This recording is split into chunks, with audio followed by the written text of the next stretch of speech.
So one thing that we noticed was that there's currently a lot of the voting power, the validator voting power, that's concentrated in a small number of validators. I believe the top 3 validators have something close to 50%, and the top validator has, I think, over 30%.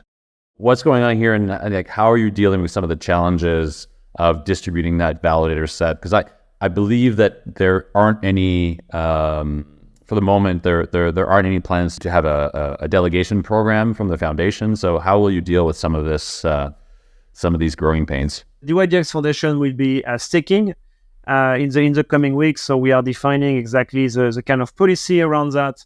But what is interesting to see is that there is a different type of validators coming up, different type of token holders also migrating. And the DAO, dYdX DAO, and the community has also voted an incentive program for the coming months, where essentially traders will be incentivized to use the newly launched dYdX chain and dYdX protocol. And this will be essentially increasing the number of fees distributed to validators. One dynamic we keep an eye on is also the localization of validators.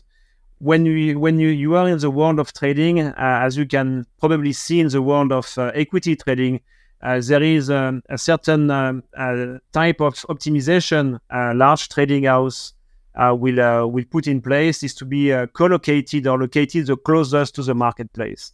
And it's interesting to see here in the topology of the dYdX chain and the new dYdX protocol that the order book is now totally decentralized.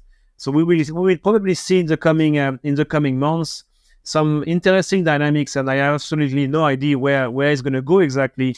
But probably at some point the localization of the servers might be kind of trying to be not too far from one another, just for the optimization of latency and making sure that you can get the best and the most optimal information. So one more time, the order book on dYdX chain is distributed. It's sitting on the RAM memory of validators, and the validators keep whispering and updating each other's when 2 orders match.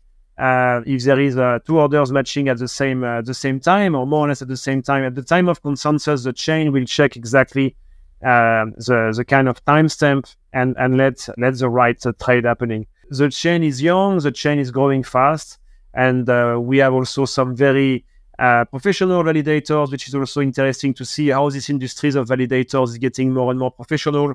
And I'm very confident that things will balance right.